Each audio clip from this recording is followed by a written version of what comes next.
Hey guys, today we're going to do a little comparison for Ryobi attachment. This thing can go on your weed whacker. This is a Ryobi Trimmer Plus. This is an old one.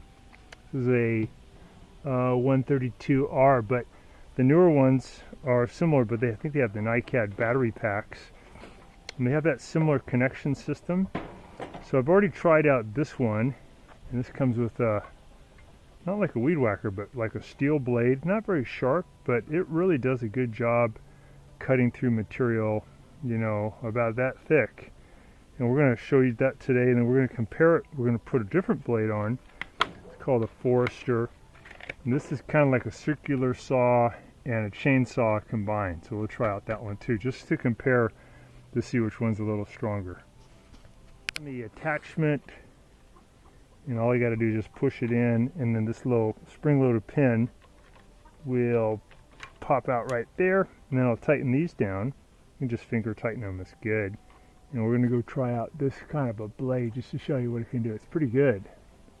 It's got like an oak tree that was cut down and has new sprouts coming out of it, so this should cut it. A weed whacker, the nylon won't do it. You know, that's good for very thin stuff, but this material is about that thick, so we'll try this out and then we'll try the other blade. An example of an oak tree that was cut and then has all these sprouts coming up, too thick for the nylon weed whacker. Let's try this one.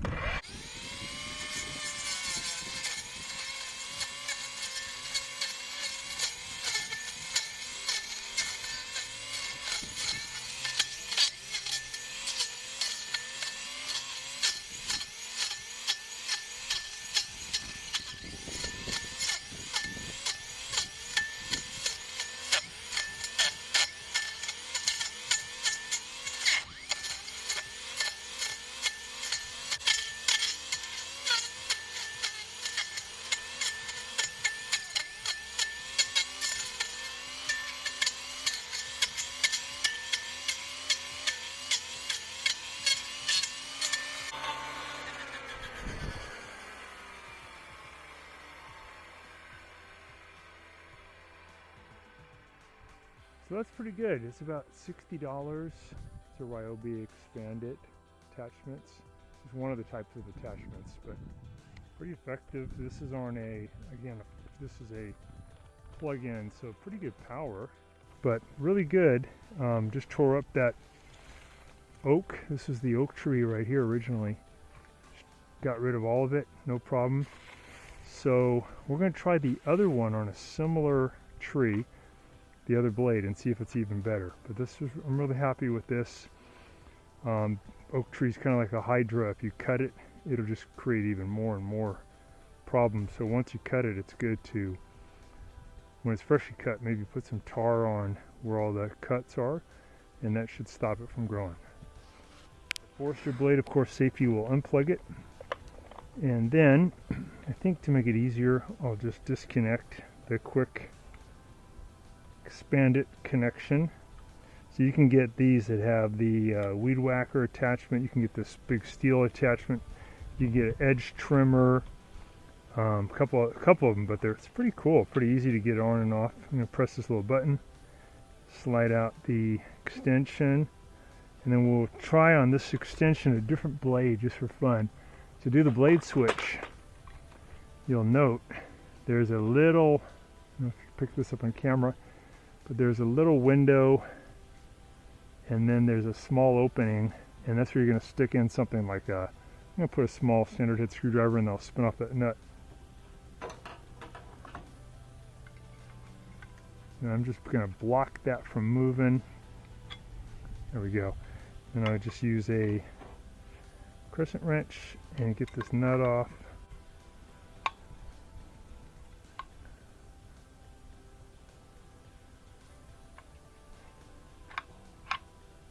So this is reverse threaded, so instead of righty tighty, you go righty loosey. Opposite of normal, right? It comes off the old blade. Okay, you can see where that pin goes in. So there's the old one, here's the little spacer. Here's the Forester blade, called a 9-inch saw chain grass blade. There we go. Comes out. This also comes with a file, which is pretty cool to sharpen it. Love that. So just showing you how you do that. Put the blade on, and then the cup washer, and then the nut. Okay. Very good. So put on our blade. Oh, this is interesting. So, just so you know, if you get the 9-inch Forester, it's not going to work with your guard because your guard is comes in too close. You could though cut away part of this guard, and it looks like this aspect of the guard will be okay, but this one's just kind of in your way, so I might just cut that away. So I got to get rid of about that much metal to make that work, so I'm just going to fatigue that metal by going back and forth. Just snap off that part of the guard and we should be good. So I'm just bending back this pot metal back and forth a couple times, and then it'll fatigue, crack off. You could just use a hacksaw blade, work just as good. Just doing this if you're in the field, you didn't have a blade with you. If you had a wrench, you could do it. Just use what you got.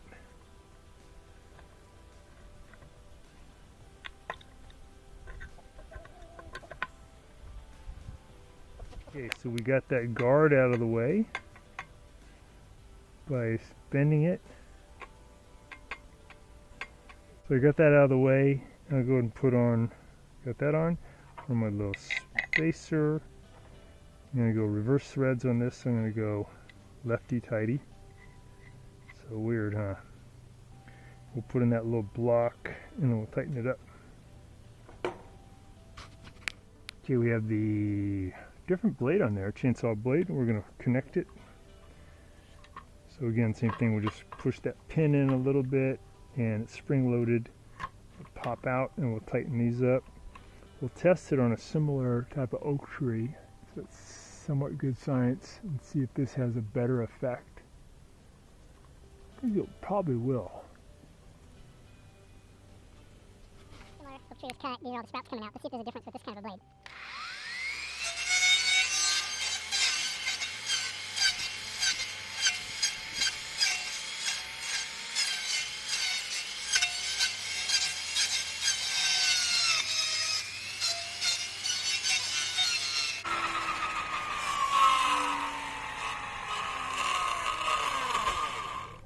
Okay, so far not good. It's possible this blade needs to be flipped. Let's try that. We'll come back. But so far the comparison, the original blade is much better.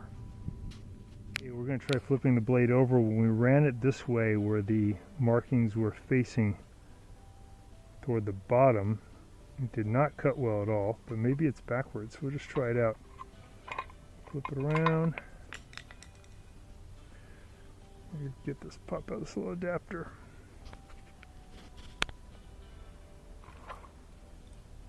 Okay.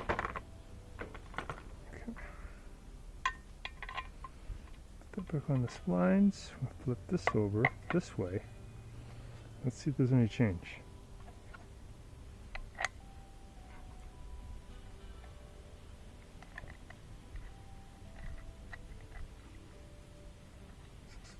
Backwards threaded. Okay. So now you can see the label, when you're working you can see the labels on top. See if there's a change. Chainsaw blades, definitely if you have them on backwards, they're not going to cut anything, so that might be what's going on here. Doesn't really show on the directions clearly. So you got a 50% chance.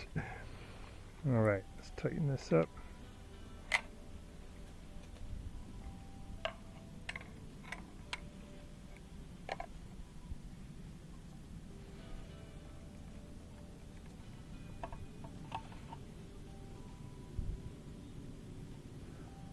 Alright.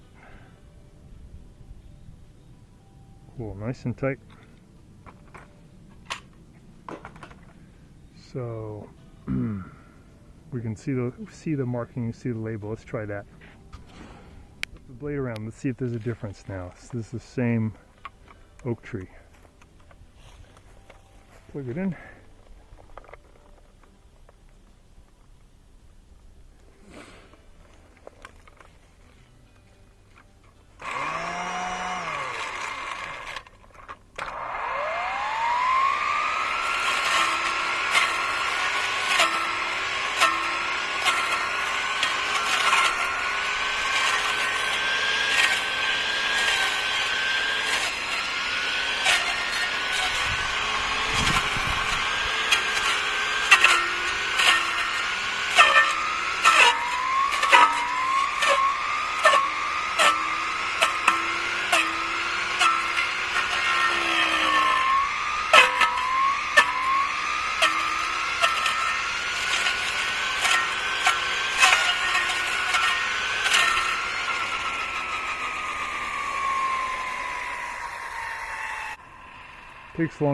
Takes longer to decelerate, more momentum, but definitely flipping it around so the blades are cutting correctly with the markings facing you, facing up, makes a huge difference. So that's definitely a better blade than the original. It even cuts basically like a skill saw through this big oak tree. It's very impressive. Let's do it on this one.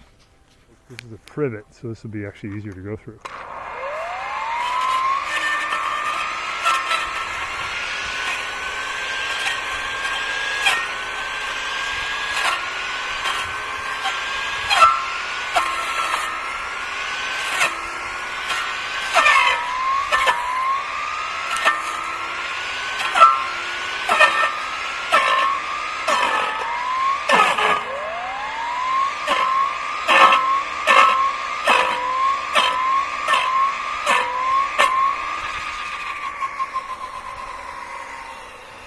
Down, this Forester blade's the way to go. It's about another 25 bucks for this blade, but it's fast.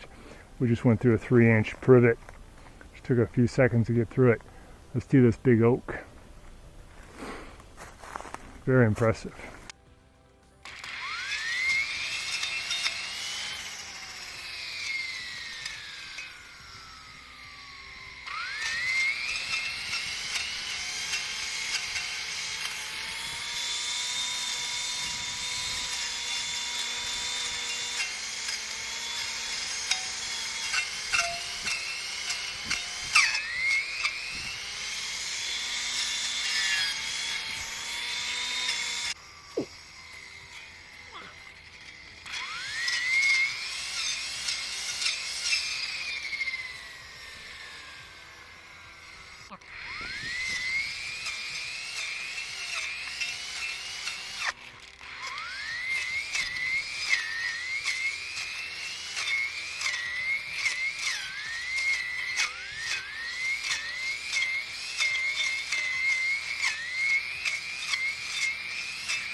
So you can see it just takes a few seconds to cut through all that. You could do a job like this within just minutes. So it's a great system. So I'm really impressed with this Forester blade on the Ryobi attachment for the Expand-It. Very effective. I was going through oak branches about that thick. Just eats right through it. It is very much like a chainsaw.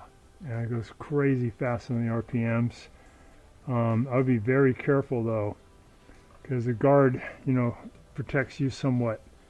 But when it cuts things, especially, it can cut some pretty big branches. Sometimes they'll ricochet and they fly back at you. So sure you have on your eye protection, and make sure there's no kids in front, or there's no chance that this thing could ever come at you. Once you kill power on this model, I don't know if it's true on all of them, but when you kill power on this model, this has a lot of inertia. It'll keep going and it's still sharp, and it can still do cutting for probably another 10-15 seconds. So be really careful, but if you have a lot of pretty thick brush you got to cut through, this is the guy to use. Forester blade, and using this on the Ryobi Expand-It. Again, mine is the plug-in model with the battery power. I'm not sure how powerful it would be. My guess is it would be fine, but the plug-in one definitely works. So thanks for watching, and just be careful when you're using this one. Watching our video, and please subscribe to our channel when you get a chance, and also click the little bell notification button so we can send you weekly videos on all the different ways of fixing appliances around your home and saving you lots of money. So thanks again for watching, and please also press the like button for our video if this was helpful to you. Feel free to contact me at the email listed below, which is scottthefixitguy@yahoo.com.